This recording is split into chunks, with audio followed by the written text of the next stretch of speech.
ಜನಪರವಾಗಿ ನಾವಿದ್ದೀವಿ. ಬರ ಪರಿಹಾರ ಕೊಡಬೇಕು, ಕೇಂದ್ರ ಸರ್ಕಾರ ಕೊಡ್ತಿಲ್ಲ. ಜಂತರ್ ಮಂತರ್ನಲ್ಲಿ ಕೂತು ಕೇಂದ್ರ ಸರ್ಕಾರದ ವಿರುದ್ಧ, ಆ ನಡೆಯ ವಿರುದ್ಧ ಮತ್ತು ಮಲ್ತಾಯಿ ಧೋರಣೆ ವಿರುದ್ಧ ಮಾತಾಡ್ತಿದ್ರು ಕಾಂಗ್ರೆಸ್ನವರು. ನಾಚಿಕೆ ಆಗ್ಬೇಕು ಕಾಂಗ್ರೆಸ್ ಅವ್ರಿಗೆ. ಅದೇನೋ ಕೊಟ್ಟ ಕುದುರೆಯನ್ನು ಏರಕ್ಕಾಗ್ದವನು ವೀರನೂ ಅಲ್ಲ ಶೂರನೂ ಅಲ್ಲ ಅಂತ. ಇವ್ರು ಕೊಟ್ಟರೆ ಇಲ್ಲಿ ಬಂದು ಕೆಲಸ ಮಾಡ್ರಪ್ಪ ಅಂದರೆ ಡೆಲ್ಲಿಗೆ ಹೋಗಿದ್ದಾರೆ ಬಿರಿಯಾನಿ ತಿನ್ನೋಕ್ಕೆ. ಇಲ್ಲಿ ಬಂದು ಬರ ಪರಿಹಾರಕ್ಕೆ ರೈತರಿಗೆ ಎಷ್ಟು ಕೊಡ್ಬೋದು, ಏನೇನು ಅದಕ್ಕೆ ಸಾಲ ಮಾಡಾದರೂ ರೈತರಿಗೆ ಹಣ ಕೊಡಬೇಕು ಅಂತ ಮನಸ್ಥಿತಿ ಇರಬೇಕಾಯ್ತು. ಪಾಪರ್ ಆಗಿರೋವಂಥವ್ರು ಇಡೀ ಖಜಾನೆನ ಲೂಟಿ ಮಾಡಿಬಿಟ್ಟಿದ್ದಾರೆ, ದರೋಡೆ ಮಾಡಿದ್ದಾರೆ. ಇವ್ರ ಹತ್ರ ಹಣ ಇಲ್ಲ, ಅದಕ್ಕೋಸ್ಕರ ಡೆಲ್ಲಿಗೆ ಹೋಗಿದ್ದಾರೆ. ಸಂಘರ್ಷ ಮಾಡ್ತಿಲ್ಲ, ನಾವು ಜನಪರವಾಗಿ ಕೇಳ್ತಾ ಇದ್ವಿ. ಬಿಜೆಪಿ ಸಂಸದರು ಕೂಡ ಧ್ವನಿ ಎತ್ತಬೇಕು ನಮ್ಮ ಜೊತೆ ಅಂತ ಇನ್ವಿಟೇಷನ್ ಕೊಟ್ಟರು ಸರ್. ಯಾಕೆ ಕಾಂಗ್ರೆಸ್ ಅವ್ರು ಏನು ಮಾಡ್ತಾ ಇದ್ದಾರೆ? ಸಂಸದರು ಅವ್ರ ಪಾರ್ಟಿಯವ್ರು 44 ಜನ ಇದಾರಲ್ಲ ಡೆಲ್ಲಿಯಲ್ಲಿ, ಇಡೀ ದೇಶದಲ್ಲಿ 44 ಜನ ಇದ್ದಾರೆ. ಎತ್ತಬೇಕಾಯ್ತಲ್ಲ. ಖರ್ಗೆ ಅವರು ರಾಷ್ಟ್ರೀಯ ಅಧ್ಯಕ್ಷರು, ಅವರು ವಿರೋಧ ಪಕ್ಷದ ನಾಯಕರಾಗಿದ್ದಾರೆ. ವಿರೋಧ ಪಕ್ಷದ ನಾಯಕರು ಎನಿ ಟೈಮ್ ಎದ್ದು ನಿಂತು ಕೇಳ್ಬೋದಾಯ್ತಲ್ಲ, ಅನ್ಯಾಯ ಆಗಿದೆ ಕರ್ನಾಟಕಕ್ಕೆ. ಒಂದಿನ ಕೇಳಿದ್ದಾರೆ ಖರ್ಗೆ ಅವರು, ನಮ್ಮ ಬಿಜೆಪಿ ಬಗ್ಗೆ ನಿಮ್ಗೆ ಮಾತಾಡೋಕ್ಕೆ ನೈತಿಕತೆ ಇಲ್ಲ ರೀ. ನಿಮ್ಮ ಖರ್ಗೆ, ನಿಮ್ಮ ಪಾರ್ಟಿ ಪ್ರೆಸಿಡೆಂಟು ಅವರೇ ಕೇಳಿಲ್ಲಲ್ಲ ಒಂದಿನ ಕರ್ನಾಟಕ ಅನ್ಯಾಯ ಆಗಿದೆ, ಬಿಹಾರ್ಗೆ ಉತ್ತರ ಪ್ರದೇಶ ಜಾಸ್ತಿ ಹೋಗಿದೆ. ಒಂದಿನ ಹೇಳಿ ಅವರು, ಅವ್ರ ತಾಕತ್ತಿದ್ರೆ ದಮ್ಮಿದ್ರೆ ಖರ್ಗೆ ಕೈಲಿ ಹೇಳಿಸಿ. ಅದು ಬಿಟ್ಟು ನಮ್ಮ ಎಂ ಪಿಗಳ ಕೈಲಿ ಯಾಕೆ ಮಾತಾಡ್ತೀರಾ? ನಮ್ಮ ಎಂ ಪಿಗೂ ನಿಮ್ಮ ಎಂ ಪಿಗೆ ನಿಮ್ಗೇನ್ರಿ ಸಂಬಂಧ? ನಿಮ್ಮ ಪಾರ್ಟಿಯವರೇ ಅಲ್ಲಿ ಹೇಳಲ್ಲ ಅಂದರೆ ನಮ್ಮ ಪಾರ್ಟಿಯವ್ರು ಯಾಕೆ ಹೇಳಬೇಕು? JDS ಜೊತೆಗಿನ ಮೈತ್ರಿ ಏನು ಸರ್ ಇದು?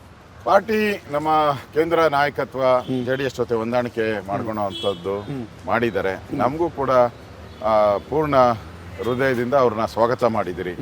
ಕರ್ನಾಟಕದಲ್ಲಿ ಬಿಜೆಪಿ ಮತ್ತು JDS ಒಂದು ರೀತಿ ಹಾಲು ಜೇನ್ ರೀತಿ ಹೊಂದಾಣಿಕೆ ಆಗುವಂಥ ಪಕ್ಷ. ಯಾಕಂದರೆ ಕೆಲವು ಕಡೆ ನಮ್ಮ ಪಕ್ಷ ಸ್ಟ್ರೆಂತ್ ಕಡಿಮೆ ಇರೋ ಕಡೆ JDS ಇದೆ ಅಲ್ಲಿ. ಓಕೆ.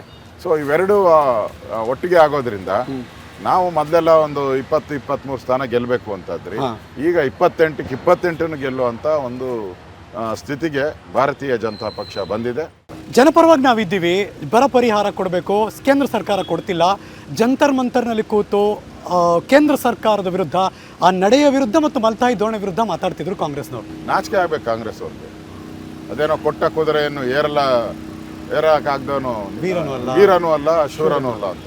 ಇವ್ರು ಕೊಟ್ಟರೆ ಇಲ್ಲಿ ಬಂದು ಕೆಲಸ ಮಾಡ್ರಪ್ಪ ಅಂದರೆ ಡೆಲ್ಲಿಗೆ ಹೋಗಿದ್ದಾರೆ ಬಿರಿಯಾನಿ ತಿನ್ನೋಕ್ಕೆ.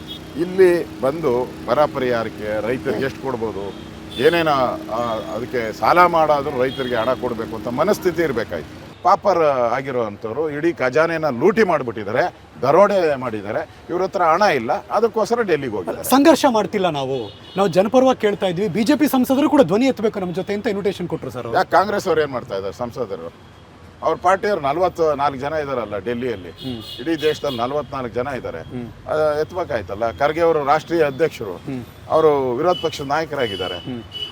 ವಿರೋಧ ಪಕ್ಷದ ನಾಯಕರು ಎನಿ ಟೈಮ್ ಎದ್ದು ನಿಂತು ಕೇಳ್ಬೋದಾಯ್ತಲ್ಲ, ಅನ್ಯಾಯ ಆಗಿದೆ ಕರ್ನಾಟಕಕ್ಕೆ. ಒಂದಿನ ಕೇಳಿದ್ದಾರೆ ಖರ್ಗೆ ಅವರು, ನಮ್ಮ ಬಿಜೆಪಿ ಬಗ್ಗೆ ನಿಮ್ಗೆ ಮಾತಾಡೋಕ್ಕೆ ನೈತಿಕತೆ ಇಲ್ಲ ರೀ.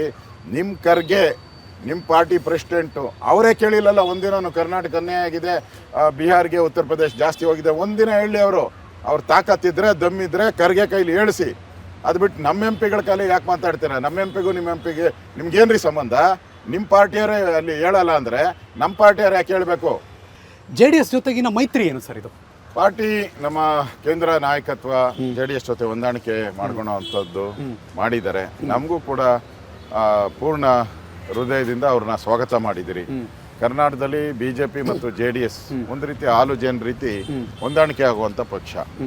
ಯಾಕಂದರೆ ಕೆಲವು ಕಡೆ ನಮ್ಮ ಪಕ್ಷ ಸ್ಟ್ರೆಂತ್ ಕಡಿಮೆ ಇರೋ ಕಡೆ JDS ಇದೆ ಅಲ್ಲಿ. ಓಕೆ.